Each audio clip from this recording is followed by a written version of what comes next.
All right. Good afternoon, good evening, everybody. I see folks trickling in, so we'll give it a minute so that everybody who wants to join the call is able to join the call. I'm Sam Gardner. I'm Senior Director of Marketing Communications here at Florida Citrus Sports in Orlando. We operate the Pop-Tarts Bowl and the Cheez-It Citrus Bowl, and we're very excited to have Coach Josh Heupel with us. We're New Year's Day, 1 p.m., Camping World Stadium. We've got Tennessee playing Iowa in the Cheez-It Citrus Bowl, and it's a first time in a while for Tennessee down here. I think it's 2002. And I know the Vol Nation is very excited, and we'll give another second here for folks to get on. Then we'll start with a statement from Coach, and we'll open it up for questions. Procedurally, if you want to ask a question, raise your hand. We'll call on you out loud and ask you to unmute, and then you'll be able to ask your question. We'll get in as many as we can and do our best to make the most of our time here. And with that, I will turn the floor over to Coach Heupel. Welcome. Thank you for being here. And can we get you started with an opening statement? Yeah, good evening, everybody. So excited to be with you here today and be the representative, that is able to talk about us having the opportunity to go play in the Florida Citrus Bowl. Our entire program so excited to have the opportunity to come to the city of Orlando, represent Tennessee football and our university on New Year's Day. This is a huge opportunity for us. Appreciate Steve Hogan and everybody that's associated with the Florida Citrus Sports in choosing Tennessee. As was just said, it's been a long time since we've been able to be down in Orlando, and we're looking forward to the opportunity of coming back. For myself, it's an area that I'm familiar with. Our family is as well. We're really excited about the opportunity to be there. I know that our players are going to enjoy a great week of festivities as they have an opportunity to partake in some of the things that are available there inside of the community.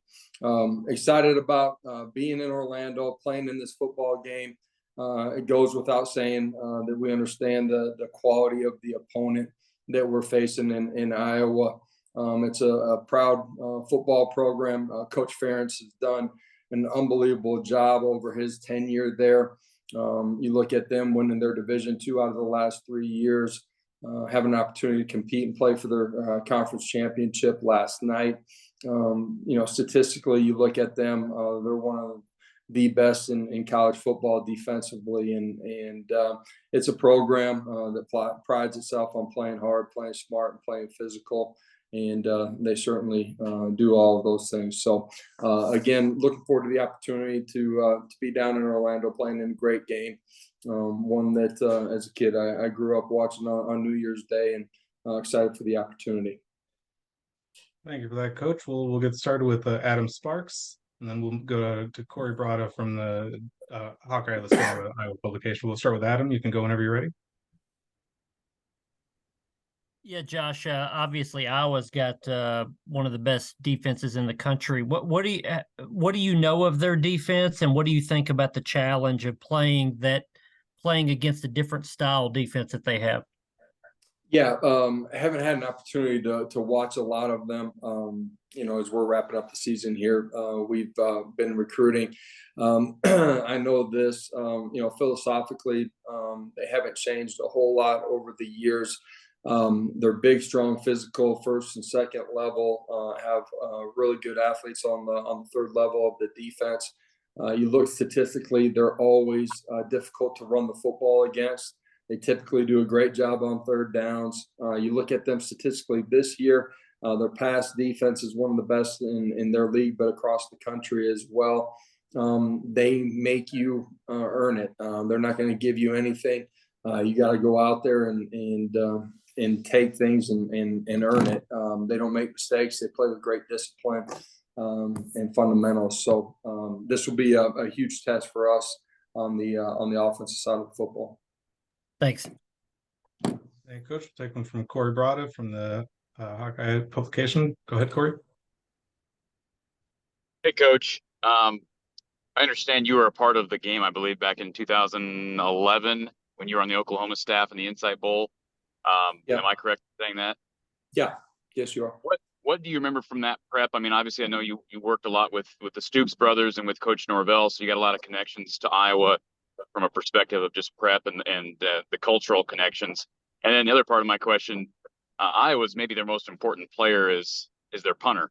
How do you scout a punter, and how do you prepare for what a weapon he is for Iowa on both sides of the ball? Yeah, I haven't watched a bunch of him, but I do know statistically one of the best in the country, and has been a huge part of flipping and changing field position for them. Just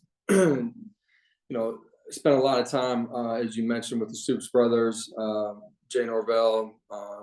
We had a lot of other guys, Chuck Long, Jonathan Hayes. Those are all guys that were a part of my playing days and part of my coaching career that have a long history that played their football at Iowa. It's a program as we prepared in 2011. You knew it was going to be tough, smart, physical, disciplined. It's a football team that doesn't beat themselves, and you got to go out and match those things. And I haven't had a chance to watch the tape yet, but I know those things are still true with Coach Ferentz leading that program. Thank you, Coach. Take another one from John Sartori. John, you can go ahead when you're ready. Hey, Coach. Good evening. Just you kind of alluded to it, but could you just talk about the excitement that goes into returning to the Orlando area for yourself, but then also your players that are from Florida, including John Campbell is from Orlando, obviously, but just the excitement of you returning to the area and what it means for your players from the area as well. Yeah, for our players from the area, it's an opportunity to get back home. So many family and friends that are going to have an opportunity to watch them play. We get a chance to be a part of the entire week in the build up to it. Those guys have great pride, first of all, but are going to take a great amount of pride in their preparation, the way they go play, and having an opportunity to share that experience with their family during the course of the week. For myself, some of our staff that was with me previously there. So many friends that are in the area, having an opportunity to catch up with them.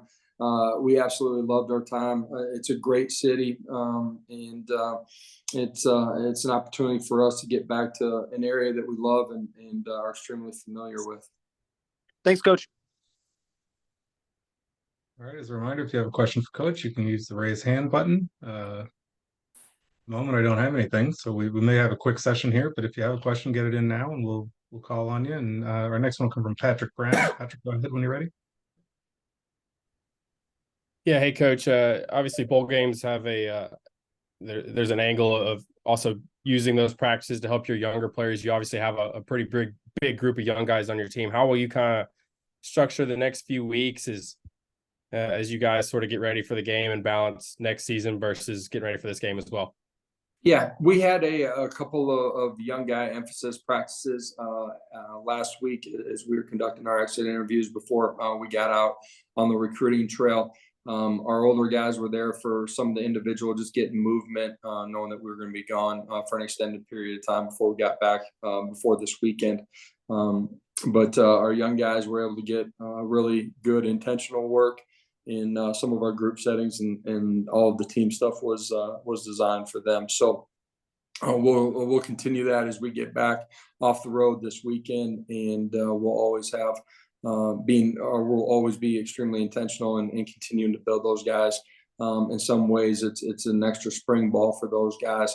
We'll have some high school mid-year guys that will show up in the middle of December as well, and they'll get their first exposure to college football. So. Thanks. Thank you, Coach. If you have a question for Coach, raise your hand. Another one from Corey Brada. Corey, go ahead when you're ready.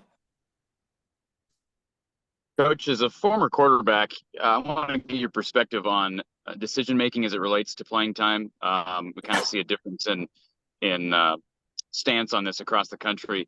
How much do you weigh or balance how a quarterback's playing in practice versus what you're actually seeing on game day? I don't know if you can put a percentage on your evaluation process, but obviously some guys are quicker to pull the trigger and put another guy in for a quarter for a series. What's your stance on the quarterback? Yeah, I mean, there's no perfect science, no equation that gives you a percentage of what you should be weighing.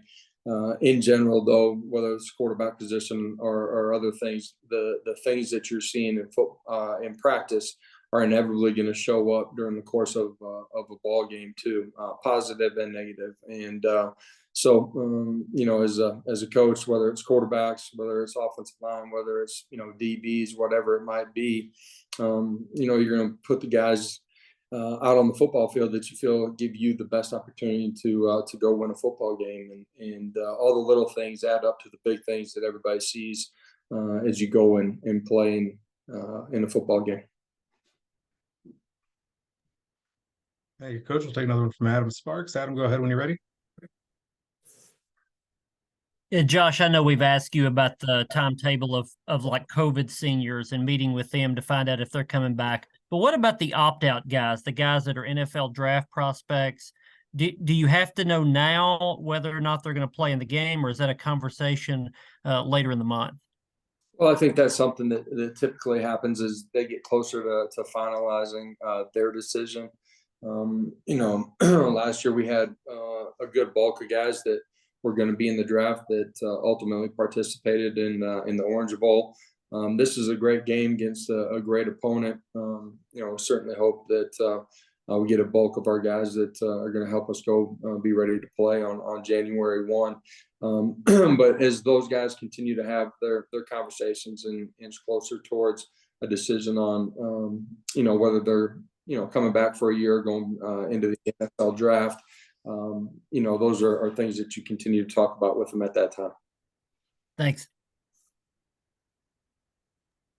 All right, Coach, we don't have any additional questions on the call. So with that, we'll let you go. We appreciate you making time for this this evening, and we look forward to having you and the team down here in Orlando in a few weeks. Thank you to everybody, and couldn't be more excited about the opportunity we have to come to the city of Orlando, playing this great football game, and obviously for us represent the University of Tennessee. Thank you, Coach. Looking forward to it. We'll see you soon. For those on the call, we will provide additional media information through the SIDs.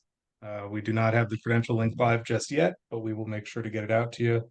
Generally speaking, if you normally cover the team throughout the year, there should not be any issues with you covering the team down here. We will get you a media FTP. We'll get you a recording of this conversation. We'll get you transcripts from this and any additional information that you might want. We've got a little media kind of checklist of the itinerary and other questions that we get a lot. So we'll make sure to get all that out in the coming next 24 hours or so. And we look forward to seeing most of you, or hopefully some of you at least, down here in Orlando. So thanks again for joining us for the Cheez-It Citrus Bowl head coach press conference. And we will see you soon. Thank you. Thank you.